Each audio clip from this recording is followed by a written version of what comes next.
Hello everyone. Welcome back with me Miss Amruta and you're watching Guru's Academy.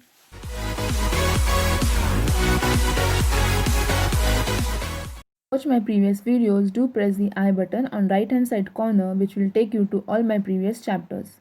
So let's start with our fourth chapter, that is environmental balance.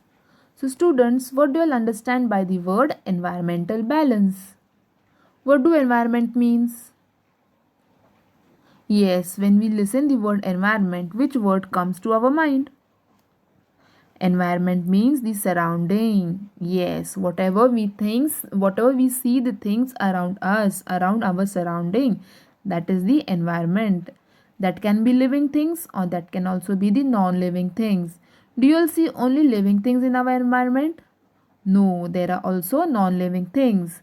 That is abiotic and living things means biotic. Yes. Then what is balance? Balance means stable, ability to remain steady. So in this lesson we are going to learn how the living things and non-living things are balanced. That is our environmental balance.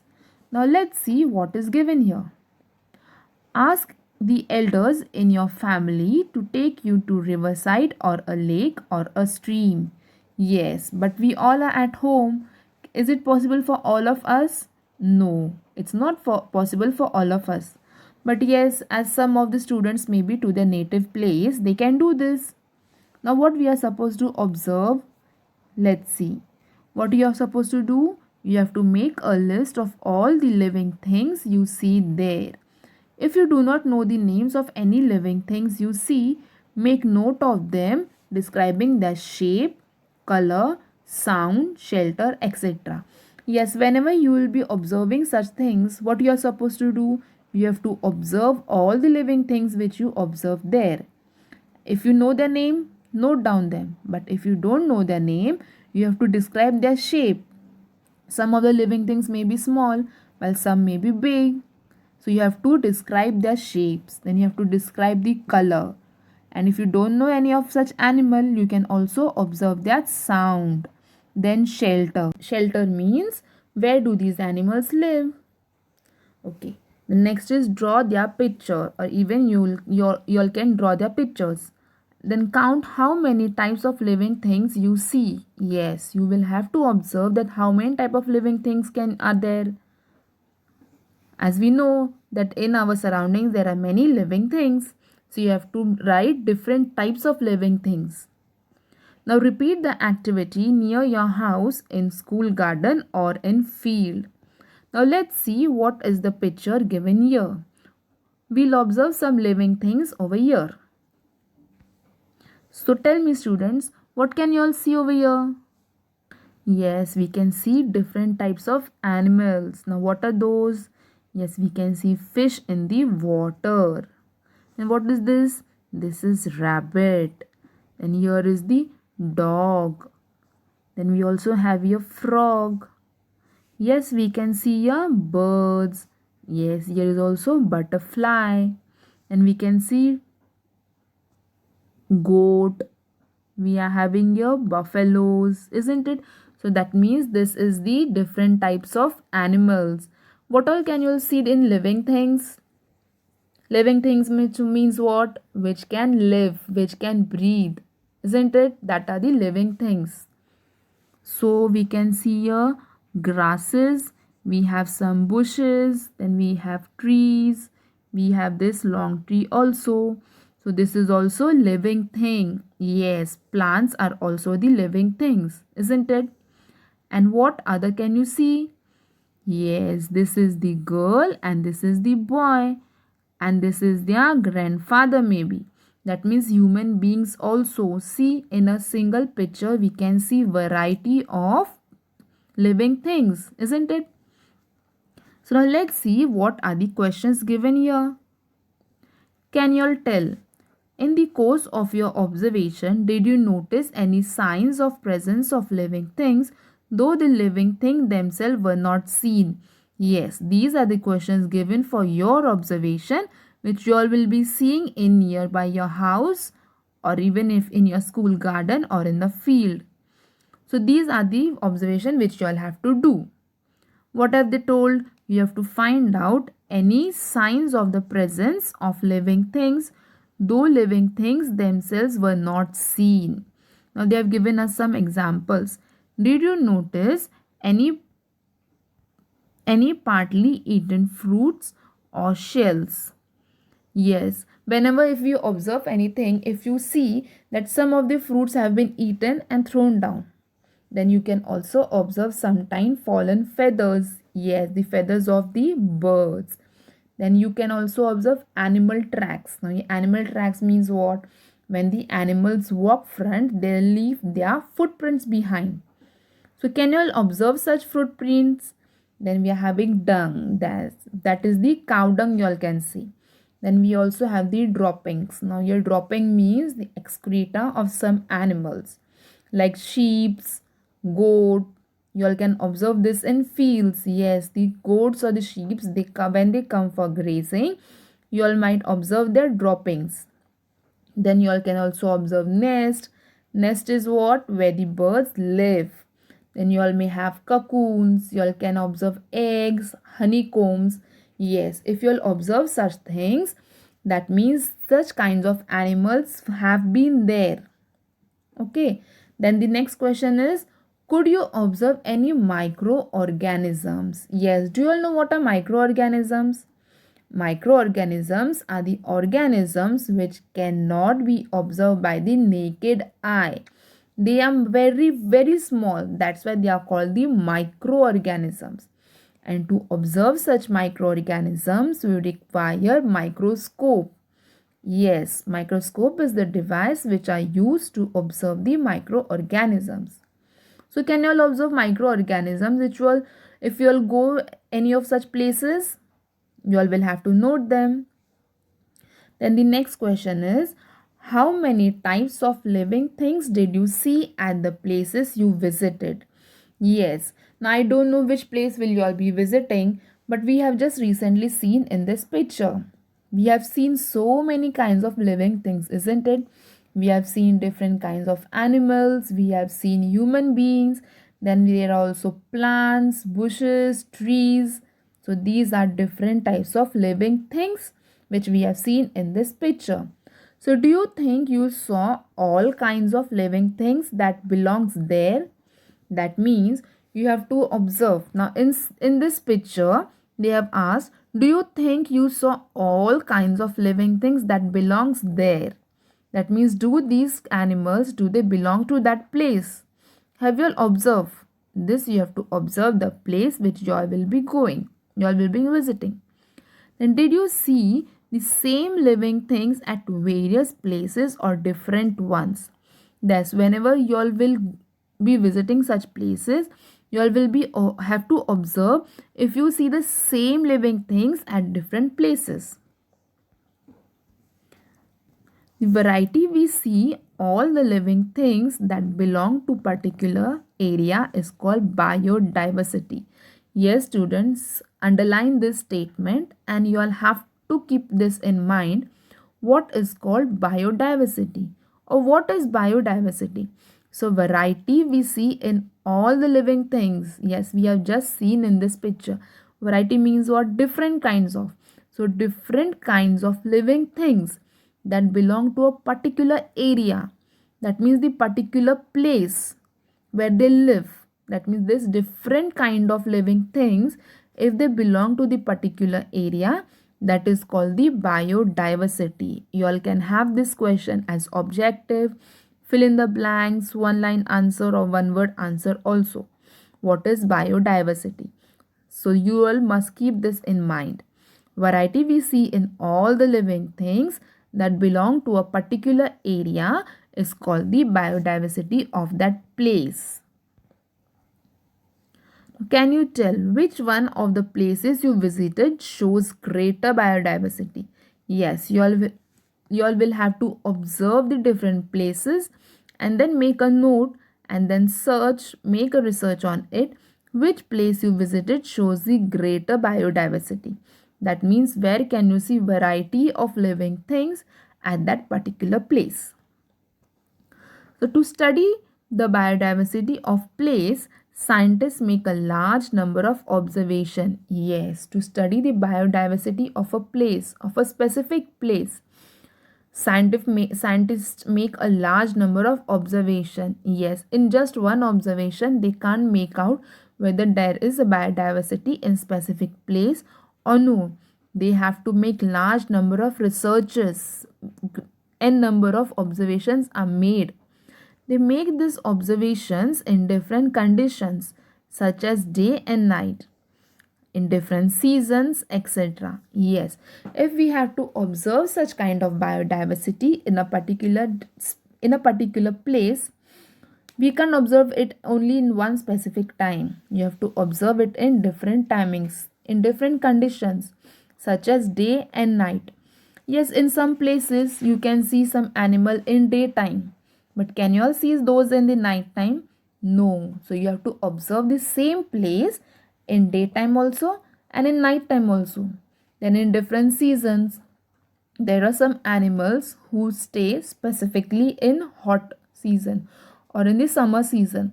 But in the same time, if there is the rainy season, can you all see those animals or those living things? No. So we have to observe it in different seasons also. The scientists make the observation in different conditions, that is in daytime, in nighttime, and also in different seasons. They use special devices to make observations of living things that are found at great heights or depth, as well as of microorganisms. Yes, as I have told you, we can't observe microorganisms by our naked eyes. So how can we observe them? We require the special device, that is the microscope. So similarly, if you have to observe such kind of different animals, different types of living things, there are these special devices used. Do you all know what are binoculars? Yes, binocular is the device which helps us to see the things which are far away closer.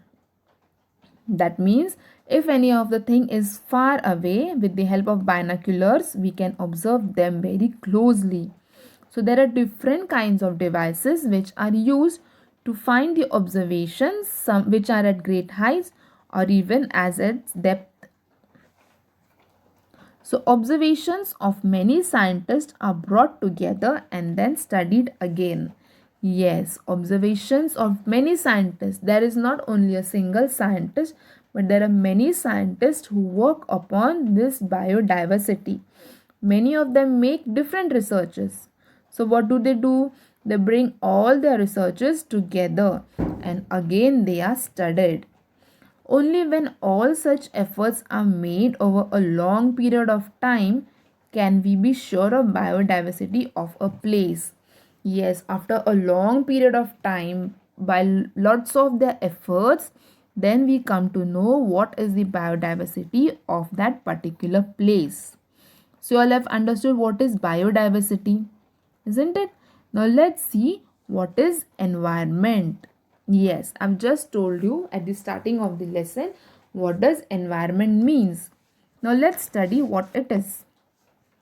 The surrounding and conditions in those surroundings which affect the life of organism there are together known as environment. Yes, the surrounding and conditions of the surroundings. Surroundings means what? Whatever we see next to us, around us.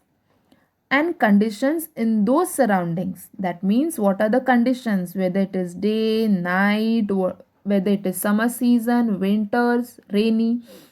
That conditions affect the life of the organisms, that is the living things in that surroundings. That is called as environment. Yes, you may get question on this. What is environment? You may have this in fill in the blanks also, one word answer, objective type questions. So what is surrounding? Keep this in mind, students. Surroundings and the conditions in those surroundings which affect the life of organism together is known as environment. So it includes many components such as sunlight, air, water, soil, plants and animals, etc. Yes, there can be many of the components such as sunlight, air, water, soil, plants and animals, and these all components are very important for the living things. The living and non-living things are dependent on each other. Yes, all the living things and non-living things, they are dependent on each other. They cannot live without each other. There is lot of give and take interaction between them. There is lot of give and take interaction between all the living and non-living things. Environmental science studies these interactions. Yes, give and take interaction means what? How can we say that living and non-living things are dependent on each other? Can we live without non-living things? Now suppose an example, we are reading this, isn't it? Now some of you all must be reading this or they must be watching this video through the mobile or through the laptop or through the computer. But these are non-living things, but we are still dependent on them, isn't it? Your books, if you all don't have your books, how can you all read? But book is the non-living thing. That means we are the living thing which are dependent on them. Those are necessary for us. And this environmental science studies these interactions. Now let's see what are the pictures given. Look at the pictures of living, non-living things shown below. Discuss the mutual relationship between these various factors of environment. Now let's see first what are the pictures given of. There are different kinds of animals. See, we can see a duck, grasshopper, snake, rat, fish, tiger, cow. But what is this? This is the stone. Then what is this? This is the rain. What is this? This is the tree. But is this the tree? Do you see leaf on them? These are the barks of the tree.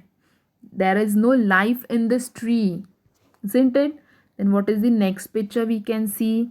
We can see this is the eagle. This is the animal on the branch. Then here is the water, caterpillar. Then we are having elephant. Then we are having this water animal, I can say. Then we are having the sun. But students, what relationship do you find between them? Sun, yes, it is not a living thing, but it is very much important for all the living animals on this earth, isn't it? We have seen in the previous lesson how important is the sun for us. If sun is not there, we can't live, isn't it? The sun is important. That means we are having give and take from the sun, isn't it? Can we live without sun? No. That means we all are dependent on sun. Then we have what we can see. We can see the water. Yes. The previous one we have seen here is the fish. So fish is dependent on water. Why? Because it lives under the water. Water is very much important for the fish. Is it very much important for the fish? Even we human beings are dependent on the water and other animals also, isn't it? And we can see rain. Rain is also very much important for us. But is it living thing? No, it is the non-living thing, isn't it?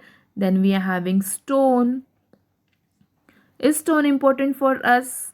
It's also important for animals. Snake also sometimes live inside these stones, isn't it? Then what all can you see? We can see here rat, then snake. Yes, snake eats rat. That means snake is dependent on the rat. It is its food, isn't it? So all these pictures which we are seeing here, they all are dependent on each other. This is what given previously, that living and non-living things are dependent on each other. Understood, students? How living and non-living things are dependent on each other. There is the relationship between them, isn't it? So this tells us how living and non-living thing factors of what are the living things and non-living things factors of the environment. So we have learned today biodiversity and the environment. Hope you all have understood the topic clearly.